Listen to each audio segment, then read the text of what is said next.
আইন আছে তাই ফাঁসি হবে, না হলে কসবা কাণ্ডে যারা ধৃত তাদেরকে ল্যাম্পপোস্টে বেঁধে গুলি করে দেওয়া উচিত ছিল। আজকে ডানকুনির দিল্লি রোড চৌমাথায় 21শে জুলাইয়ের প্রস্তুতি সভায় এসে বিস্ফোরক শ্রীরামপুরের সাংসদ কল্যাণ বন্দ্যোপাধ্যায়, এই যে মঞ্চ দেখতে পাচ্ছেন দিল্লি রোড চৌমাথার ধারে, সেখানেই আজকে 21শে জুলাইয়ের প্রস্তুতি সভা ছিল এবং সেই সভাতেই সাংসদ কল্যাণ বন্দ্যোপাধ্যায় নাম না করে একাধিকবার তৃণমূলের ছাত্র সংগঠন ছাত্র পরিষদ তাকে কিন্তু বারবার নিশানা করতে দেখা গিয়েছে। তিনি বলেন, নেতা হতে গেলে দলের সব খবর রাখতে হয়। একটা ছেলে খারাপ হচ্ছে, তার উপরে নেতারা জানে না কেন, কি পদক্ষেপ নিয়েছে, কেন এরকম একটা খারাপ ছেলে দলে থাকবে, ছাত্র নেতারাই কি করছিল। অনেক দায়িত্ব নিলে নেতা হওয়া যায়, সাংগঠনিক নেতা হলে অনেক দায়িত্ব নিতে হয়। দায়িত্ব নিক, কয়েকজন লোক নেতা বসে আছে আর তাই এইভাবে মহিলাদের উপর অত্যাচার হয়, আর তার উপরে নেতারা কোনো রকম ভাবে কিছু জানতে পারে না। এই রকম নেতাকে দল থেকে তাড়িয়ে দিলে মানুষ খুশি হবে। ভাবতে পারছি না কেউ কোনো খেয়াল রাখে না। কলেজ বন্ধ হওয়ার পর ইউনিয়ন রুম খোলা থাকে, কিসের কাজ হয়, কি এমন কাজ করে তারা, পার্টি কি উপকার করে তারা, তার উপরে নেতারা কি করে। দু একটা ছেলের জন্য দলের বদনাম করে দিচ্ছে। আইন আছে তাই তার ফাঁসি হবে, না হলে তাকে ল্যাম্পপোস্টে বেঁধে গুলি মেরে করে দেওয়া উচিত ছিল। এটা আমাদের কাছে দুঃখে, বড্ড কষ্টে। আমরা অনেক কষ্ট করে সংগ্রাম করে এই দলটাকে আমরা এই জায়গায় নিয়ে এসেছি। আর আজকে কিছু ছেলে এসছে যারা কোনোদিন আগে দল করেনি, যারা অতিরিক্ত স্যাক্রিফাইস নেই, সেই 1% ছেলের জন্য দলের বদনাম হচ্ছে। এ আমরা সহ্য করতে পারি না, আমাদের পক্ষে সহ্য করা সম্ভব। একটা রাজনৈতিক দলের কর্মী আমি একজন রাজনৈতিক দলের পুরুষ কর্মী। আমাকে দেখে মহিলারা কেন কার ভরসায় আসবে? আমাদের দেখেই তো তারা সেই ভরসায় তারা রাজনীতি করতে আসে। এই যে এখন এখানে এত মহিলা রয়েছে, তারা কার ভরসায় আজকে এই জায়গায় এসছে? তারা তো ওই স্তরে, গ্রামের স্তরে, ব্লকের স্তরে, যেখানে সেখানে যারা পুরুষ সহকর্মী আছে তাদের ভরসায় তো আজকে এখানে এসছে। একটা রাজনৈতিক দলে রাজনৈতিক সহকর্মী মহিলা পুরুষ ভাই বোনের মতো হয়। আমরা তো এইভাবেই তো বড় হয়েছি। আজকে আর দুঃখের কথা, আর সত্যি কষ্টের কথা যে একজন তৃণমূলের ছাত্র পরিষদের একটি ছেলে একটি মেয়েকে ধর্ষণ করেছে। এর চেয়ে দুঃখের বোধহয় আর কিছু হতে পারে না, এর চেয়ে দুঃখের কিছু হতে পারে না। এদের মধ্যে কোনো মূল্যবোধ নেই, দায়িত্ববোধ নেই। এরা রাজনীতির কোনো অঙ্গ নয়। এরা রাজনীতির পচা মাল, এরা রাজনীতির পচা মাল, খুশি মাল। যেইভাবে ধর্ষণ করতে পারে কোন সহকর্মীকে, তার ফাঁসি হওয়া উচিত। ফাঁসি ছাড়া কোনো জায়গা নেই। যারা সেই ধর্ষণের সাক্ষী, গণধর্ষণ যারা করেছে, তাদের ফাঁসি হওয়া উচিত। তাদের ফাঁসি হওয়া উচিত। হয়তো ল পাস করে কালো পর্দা কিনেছে, একটা ভালো উকিল ডিসিপ্লিনারি হয়, এরকম হতে পারে না। সংগঠনের নেতা এমনি হয় না। সংগঠনের নেতা হতে গেলে সে যে স্তরে থাকুক না কেন, প্রেসিডেন্ট হতে গেলে, সভাপতি হতে গেলে তাদের অনেক দায়িত্ব থাকে। শুধু নেতার নামে জিন্দাবাদ দিলে আর দু চারটে মালা করলে সে সংগঠনের নেতা হতে পারে না। সে ব্লক প্রেসিডেন্ট বলুন, যে ডিস্ট্রিক্ট প্রেসিডেন্ট বলুন, ছাত্র বলুন, যুব বলুন, সেই নেতার দায়িত্ব তাকে গার্জিয়ানের মতো থাকতে হয়, তাকে খোঁজ খবর নিতে হয়। রাজনৈতিক কর্মকাণ্ডের সঙ্গে দলের কোন কর্মী খারাপ হয়ে আছে, দলের কোন কর্মী অসুস্থ, তার খবর যদি না রাখে তাহলে নেতা কিসে? সাংগঠনিক নেতা হয় কি করে?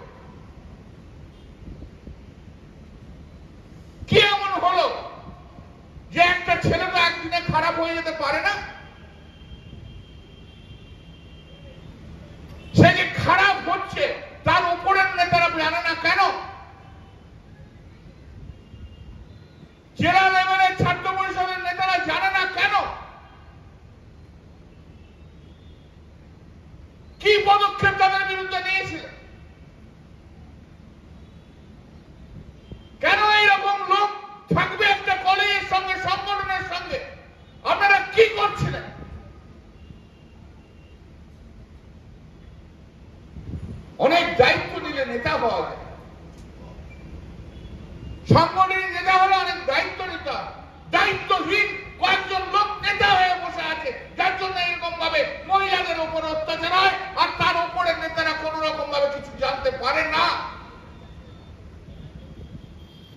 লজ্জা।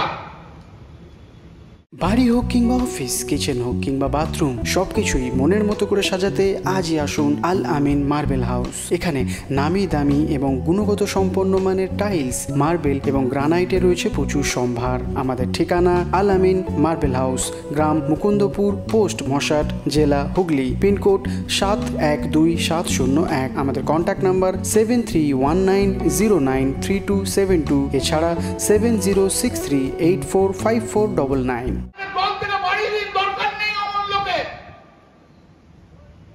মানুষ তাতে খুশি হবে, মানুষ তাতে অখুশি হবে না, মানুষ খুশি হবে,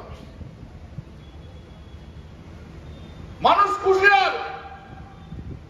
আমরা ভাবতেই পারছি কেউ কোনো খেয়াল রাখে না। কিসের কাজ বলুন তো আমার? কিসের ইউনিয়ন অফিসের কাজ? ছাত্র ইউনিয়নে কলেজ বন্ধ হয়ে যায় 4টের পর, 6টা 6:30 পর্যন্ত ইউনিয়ন অফিস খোলা থাকে কলেজ। কি এমন পার্টি করে তারা? কি পার্টি রাজকার্যটা করে? কি পার্টির উপকারটা করেছে তারা যে কলেজ বন্ধ হয়ে গেছে 4টের সময়, 6টা 6:30 পর্যন্ত তারা ইউনিয়ন অফিসে থাকে? কেন থাকে?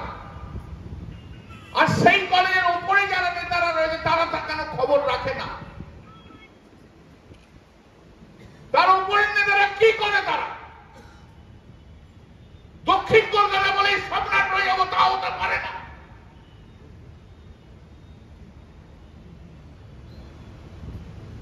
কি করে তারা?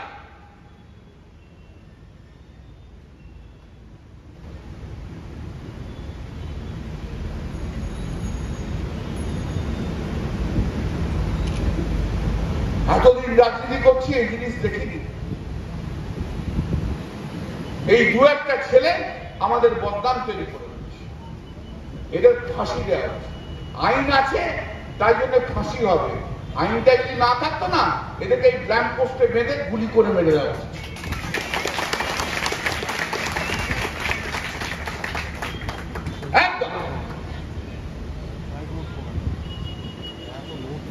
আমি তৃণমূল কংগ্রেস করি, তৃণমূল কংগ্রেসের আমি একজন কর্মী হিসেবে তাই আমি মঞ্চে এসে কথা বলতে পারি। বিজেপি হলে বলতে পারতাম না, সিপিএম হলে বলতে। গণধর্ষণে একটি মেয়ে মারা গেল, একটি মেয়েকে গণধর্ষণ করল, 7-8 জনকে অ্যারেস্ট করল, 7 দিনের মধ্যে বেল পেয়ে গেল। আর বেল পেয়ে যখন আসছে, বিজেপির নেতারা তাকে মালা দিয়ে বরণ করে নিয়ে আসছে ধর্ষণকারীদের। এই হচ্ছে বিজেপি, এই হচ্ছে বিজেপি। প্রতিদিন উত্তরপ্রদেশ দেখুন একটা করে ধর্ষণ হচ্ছে। দিল্লিতে প্রতিদিন খবর কাগজ খুলুন, দিল্লিতে আমি যখনই থাকি তো কাগজ পড়ি, প্রতিদিন দিল্লিতে 3টে থেকে 4টে এবারে মেয়েদের ধর্ষণ হচ্ছে। তারা সরকারি বিজেপি, ল অ্যান্ড অর্ডার কারাতে না অমিত শাহ। ফরেনার মেয়েরা আসছে, তারা পর্যন্ত ধর্ষিতা হয়ে যাচ্ছে। তাদের দেখার দায়িত্ব নরেন্দ্র মোদীর সরকার। আমি দেখছিলাম আজকে বিজেপির একজন নেত্রী অনেক বড় বড় কথা বলছে সিকিউরিটি কথা। আগে যান না, মোদীজিকে জিজ্ঞেস করুন না, আপনি দিল্লিতে সিকিউরিটি দিতে পারছেন না কেন? আয়ুক্ত যোগীকে সিকিউরিটি দিতে পারছেন না কেন? উনি বলছেন এই মেয়েটি কি মমতা বন্দ্যোপাধ্যায়ের মেয়ে নয়? আমিও বলছি দিল্লিতে যেগুলো রেপ হচ্ছে সেগুলো কি নরেন্দ্র মোদীর মেয়ে নয়? না আদিত্য যোগীর উত্তরপ্রদেশ যেগুলো হচ্ছে সেগুলো তার মেয়ে নয়? আমি তৃণমূল কংগ্রেস করি বলে আমি আমার দলের যদি কেউ খারাপ কাজ করে তার সমালোচনা করার আমার ক্ষমতা আছে, কিন্তু আপনাদের সে ক্ষমতাও নেই। মেরুদণ্ডহীন সমস্ত নেতা নেত্রীরা আপনাদের। তার যেটা বক্তব্য যে যেখানে দেখা যাচ্ছে যারা এই ঘটনার সঙ্গে যুক্ত বলে দাবি করা হচ্ছে তারা ছাত্র পরিষদের সদস্য, সেক্ষেত্রে যারা তাদের ওপরতলার নেতা তারা কেন খোঁজ রাখেনি যে একজন কর্মী সে খারাপ হয়ে যাচ্ছে? এভাবেই কিন্তু একাধিকবার তাকে নিশানা করতে দেখা গিয়েছে। এবং তিনি যেমনটা বলেছেন যে এই ঘটনায় শুধুমাত্র ছাত্র সমাজ যেমন লজ্জিত তা নয়, যেহেতু তিনি এই যে ঘটনায় যারা যুক্ত রয়েছে ল স্টুডেন্ট রয়েছে, অর্থাৎ আইনের ছাত্র, সেই কারণে কিন্তু একজন আইনজীবী হিসেবে সাংসদ কল্যাণ বন্দ্যোপাধ্যায় তিনিও খুব লজ্জিত, এমনটাই তিনি কিন্তু নিন্দা প্রকাশ করেছেন আজকের এই 21শে জুলাইয়ের প্রস্তুতি মঞ্চ থেকে। সব মিলিয়ে আজকে 21শে জুলাইয়ের প্রস্তুতি সভা, সেখান থেকে কিন্তু একাধিকবার নাম না করে তৃণমূল ছাত্র পরিষদকে যেমন নিশানা করলেন কল্যাণ বন্দ্যোপাধ্যায়, পাশাপাশি নাম না করে রাজ্য সভাপতি চিরাঙ্কুর ভট্টাচার্য তাকেও কিন্তু নিশানা করতে দেখা গিয়েছে শ্রীরামপুরের সাংসদ কল্যাণ বন্দ্যোপাধ্যায়কে। কি বলবেন আপনারা এই বিষয় নিয়ে? অবশ্যই কমেন্ট করেন কমেন্ট বক্সে। এরকম আরো খবর পেতে নজর রাখবেন ডিএনএন বাংলায়। ডিএনএন বাংলা, সবার মনে সবার ফোনে। GB Global School, situated in Dankuni at Kolachhora. এখানে অত্যাধুনিক প্রযুক্তিতে স্মার্ট বোর্ডের মাধ্যমে বাচ্চাদের নতুন যুগের শিক্ষায় উদ্বুদ্ধ করা হয়। We also have an enriching library and well-equipped computer lab. মনোগ্রাহী গল্পের ঝুড়ি তাদের নিয়ে যায় এক কল্পনার রাজ্যে। Our indoor playroom helps students develop their motor skills. নাচের ছন্দে খুদেরা মাতোয়ারা। In the lush green playground, students are fun and make new friends. আর এভাবেই বেজে যায় ছুটির ঘন্টা।